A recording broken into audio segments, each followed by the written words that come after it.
Hello and welcome to all our viewers in Nigeria and around the world to the AM News here on Global Television, coming to you live from Nigeria's capital, Abuja. I'm Uyi Agmofwengbe, reminding our viewers that we are on DSTV channel 365 and Star Times channel 276. President Bola Tinubu has sworn in retired General Christopher Musa as the new Minister of Defense. General Musa arrived to the forecourt of the villa and was ushered into the president's office. Musa, a former chief of defense staff, took the oath of office at the State House in Abuja. The Senate has received requests for confirmation of nominations of 65 ambassadorial nominees from President Bola Tinubu. The nominees, as read from two different lists by the President of the Senate, Godswill Akpabio, during plenary, fell into two categories of 34 career ambassadors and high commissioners and 31 non-career ambassadors and high commissioners designate. Topsy Gimba has details. Notable names among the 34 career ambassadors and high commissioners are Ambassador Sulu Gambari from Kwara State, Ambassador Ahmed Mohamed Mungunu from Borno State, Ambassador Maimuna Ibrahim from Adamawa State. Notable in the list of non-career ambassadors and high commissioners are Senator Ita Inam from Akwa Ibom State, Vice Admiral Ibas Ibok from Cross River State, ex-Chief of Army Staff Abdurrahman Dambazo from Kano State.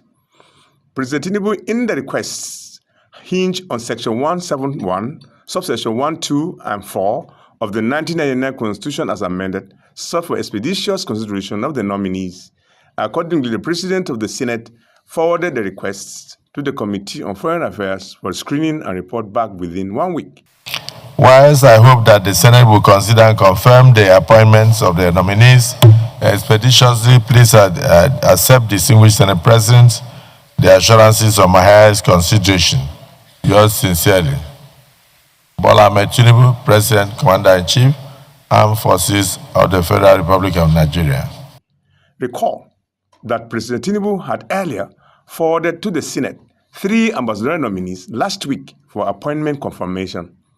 The 3 earlier nominees, namely Kayode Are, Ogun State, Aminu Dalhatu, Jigawa, and Ayodele Oke, Oyo State, were screened on Wednesday by Senator Abubakar Sani Bello, Niger North-led committee. Topsy Gimba, reporting for Global Television News. Thank you so very much, Gimba. The House of Representatives is demanding tougher action against insecurity, including public naming of those financing terrorism, banditry, and kidnapping across the country. This comes as the House also marked the International Day of Persons with Disabilities by renewing calls for full enforcement of Nigeria's disability laws. A National Assembly correspondent, Anietie Patrick, was there for Global Television.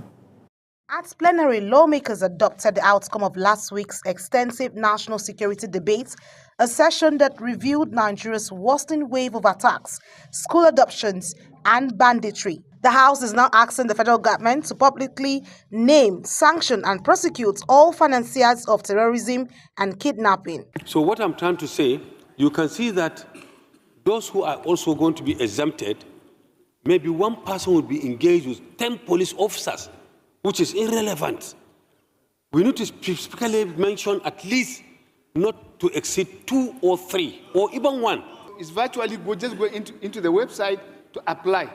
But we want to restrict it now. We may bring out some bottlenecks that at the end of the day, there will be casualties. And a little contribution, which he is aware, his axis, once suffered the consequences of Boko Haram. Lawmakers insist that terrorism-related prosecutions must be open, expeditious, and transparent. They are also calling for a special court dedicated to trying terrorism, banditry, and kidnapping cases, and for stricter penalties for illegal arms trafficking. It's better we go by the president's directives that they should disband the SPU and all police escorts should be withdrawn for everyone. Suggesting that we can put a strengthened and well-funded victim support system for victims of whatever is the intent of the lawmakers here. Question is now open to the House. Those in support that we adopt this recommendation as a working instrument of the House, say aye. Those against, say nay. The ayes have it. But these documents, recommendation becomes resolution, and it's a working instrument of the Parliament. We also resolve that these particular documents should be transmitted immediately to the Senate for their concurrence. The chamber says it's more than 40 security recommendations will be forwarded to the Senate for concurrence and then transmitted to President Bola Ahmed Tinubu and relevant security agencies. From the National Assembly, Aniete Patrick reporting for Global TV News. In the meantime, the House of Representatives has called on the federal government to urgently fast-track all procurement processes under the Nigeria Police Trust Fund, NPTF, to support the security state of emergency declared by President Bola Tinubu. The decision followed a motion of urgent public importance by Victor Obuzo, who noted that despite increased funding, now 1% of the Federation accounts, critical police equipment and logistics remain stalled by bureaucratic delays. Again, over to Aniete Patrick for more. Obozo warned that rising terrorism, banditry, kidnappings, and one-chance attacks require faster deployment of vehicles, communication tools, protective gear, and other operational essentials. The House urged the Minister of Finance, Accountant General, Permanent Secretary of Finance, Director of Funds, Budget Office, and BPPDG to accelerate tenders, evaluations, and contract approvals. This presidential pronouncement and inevitably affect negatively ability of the Nigerian police force to respond swiftly and effectively to emergent security threats. In a separate motion, the House adopted a motion of urgent public importance moved by Oboku Ofoji, urging the Federal Ministry of Education to rescind its recent curriculum review that removed key subjects such as computer studies, data processing, electrical installation, photography, and civic education from the WAEC portal. Ofoji argued that removing subjects fundamental to digital literacy and civic African Senior School Certificate Examination was barely 4 months away. It is academically impossible for students to select and adequately prepare for a new unstudied subject to meet the required 8 subject. The House also moved to end the increasing rates of accidents and deaths on the abandoned Abakali, Ikwo, Oferekpe, and Obubra Road. Member representing the area, Chinedu Oga, raises a motion of urgent public importance for the House to investigate and expedite the construction of the abandoned road since it was taken off the Ebonyi State government. Concerned that this road has not only become the death trap for computer and the residents and joining the community, but also breeding ground for robbery and other previous activities. As part of the day's legislative business, the House reserved to probe the revocation of over 4,000 mining licenses by the Ministry of Solid Minerals Development in the last 2 years. Mandates that license holders must be given adequate notice, fair hearing and compliance timelines before revocation, and such action must be justified. A motion on the urgent need to convert COVID-19 intervention loans to grants and restructure repayment for small and medium-sized enterprises was, however, stepped down for further consultations. From the National Assembly, Aniete Patrick reporting for Global TV News. Many thanks, Aniete. Let's turn to other stories now. Nigeria's First Lady, Oluremi Tinubu, has called for greater inclusion and empowerment of women in the Nigeria Police Force as the institution marks 70 years of female participation in policing. Her message sets the tone for a ceremony honoring the courage and contributions of policewomen since 1955. Samuel Odi reports for Global Television. At the anniversary celebration in Abuja, First Lady Oluremi Tinubu praised police women for their resilience, discipline, and loyalty to national service. She described them as key players in maintaining community safety and urged the force to provide more leadership opportunities, better welfare, and expand professional development for women. According to the First Lady, investing in women is indispensable to building a stronger and more secure nation. For 7 decades, Nigerian women have stood on the front lines of peace, law enforcement, and community safety, contributing to our national stability and the broader pursuit of a safer, more inclusive world. I commend the Nigerian police force and for embracing gender mainstreaming as a strategic institutional priority.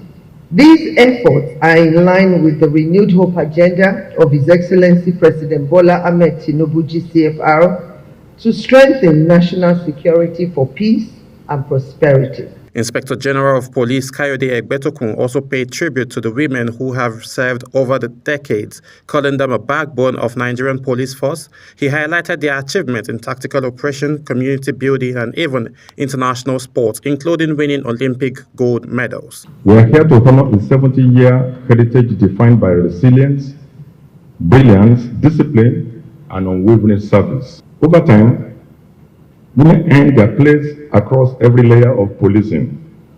Today, thousands of them proudly wear the uniform across our federation, serving in operational, tactical, investigative, administrative, and strategic roles. With renewed commitment to gender inclusion and excellence, the Nigerian Police Force says today's celebration is not just about history, but a promise of a larger role for women in shaping the nation's security future. Samuel Odi for Global Television News. And now to security matters. The armed forces of Nigeria say it is tightening its grip on violent groups across the country, reporting fresh breakthroughs in November that include the rescue of 318 kidnapped victims and the surrender of more than 69 insurgents and their families. Our defense correspondent, Kikelomo Okere, reports that the update came from the new Director of Defense Media Operations, Major General Michael Onoja, at his meeting briefing in Abuja. At his first major engagement with journalists, Major General Michael Onoja set a firm tone, one that blends transparency with renewed operational confidence. He praised the media's role in national security, but cautioned against sensational reporting, insisting that accurate information remains a strategic asset in the fight against insecurity. According to General Onoja, troops intensified nationwide operation throughout November, conducting clearance mission, intelligence-led raid, air interdiction, and maritime patrol that disrupted terrorist networks and criminal gangs.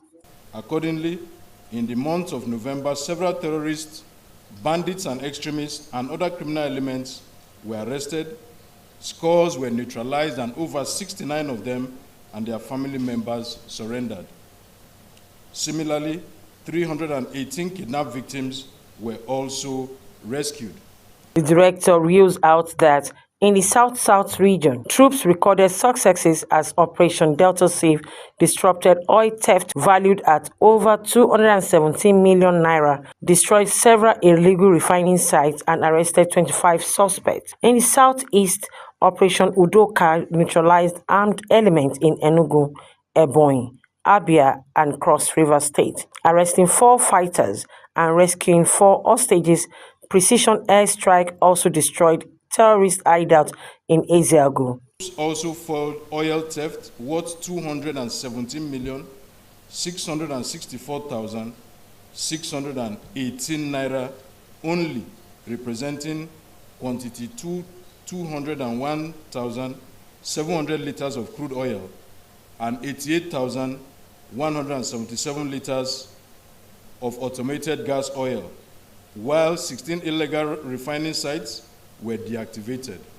General Onoja reaffirmed the military's commitment to rescuing all remaining abducted students and urged Nigerians to provide credible intelligence when necessary. He also appealed for public support for the Armed Forces Remembrance Day emblem. With new momentum and intensified joint operations, the Defense Headquarters says the Armed Forces remain focused on one objective: restoring peace in every corner of the country and operating strictly within the bounds of the law.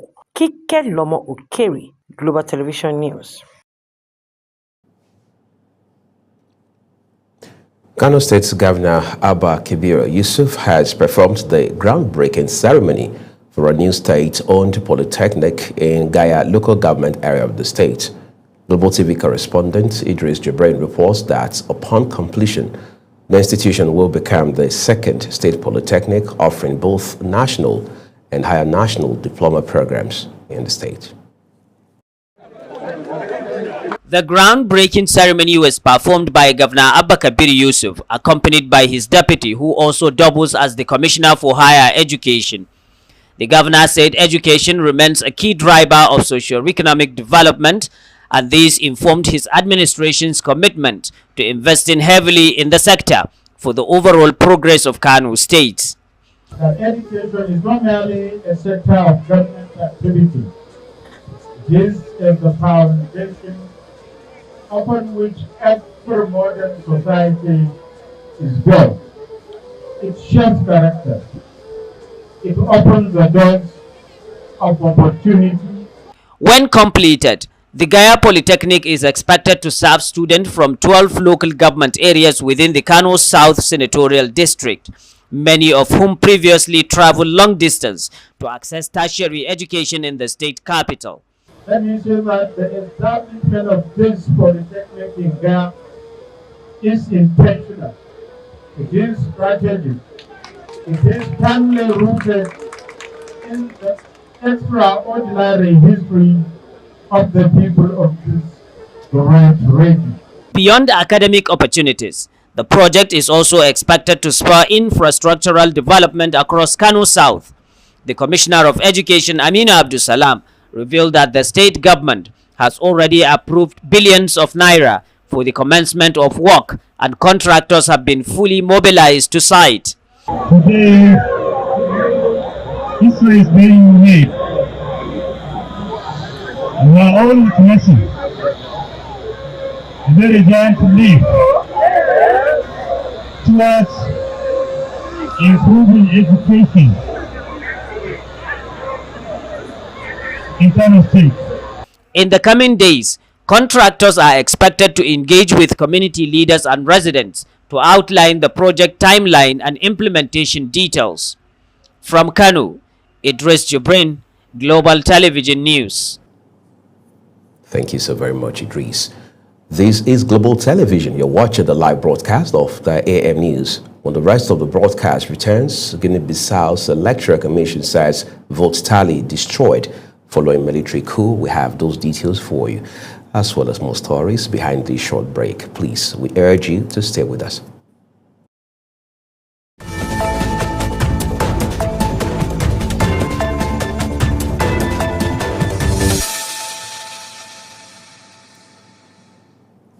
Now bring you the second part of this news broadcast, beginning with business, where the Federal Executive Council has approved an exchange rate of 1,512 naira to the United States dollar for the preparation of Nigeria's 2026 budget.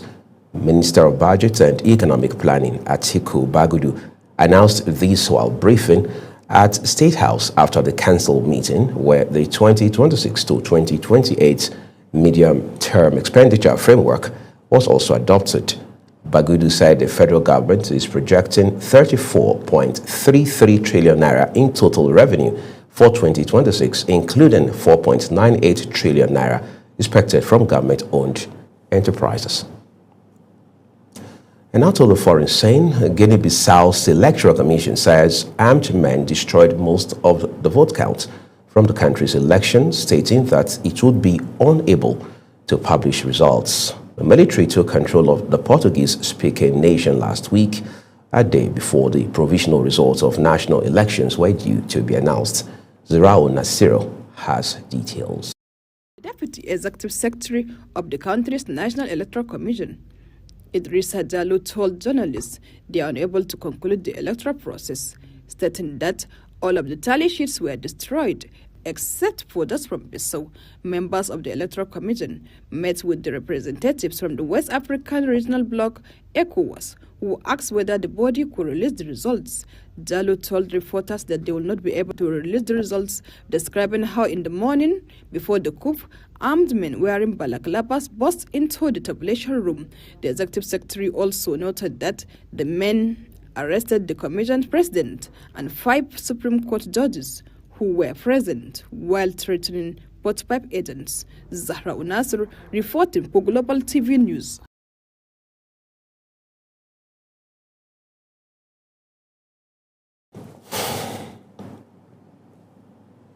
Away from Zara's report now, let's bring you some exciting stories from the world of sports. The Federation of International Football Association, FIFA, has announced December 15 as the official release date for players heading to the 2025 Africa Cup of Nations, giving European clubs an extra week with their African stars during the busiest part of the season. The decision means Nigeria's key players, including Osimhen, Lukman, Chukwueze, Iwobi, and Bassi, will feature longer for their clubs before joining the Super Eagles camp ahead of the December 21 kickoff in Morocco. FIFA says the move follows consultations with CAF and major leagues, easing clubs' fears of losing players too early while still ensuring national teams get adequate preparation time for the 24-nation tournament. Super Eagles captain William Troost Ekong has announced his retirement from international football, bringing an end to a distinguished era with Nigeria. The 32-year-old defender will not feature at the upcoming Africa Cup of Nations, marking the first major tournament Nigeria will attend without him in almost 10 years. Troost Ekong, who earned 83 caps and featured in 5 major tournaments, said the decision comes with peace, knowing that throughout all these milestones, he gave everything he had. Indeed, a distinguished career in this regard. That's your AM News. Thank you for watching. I'm Uyi Agmofwegbe, and starting shortly is Global Morning.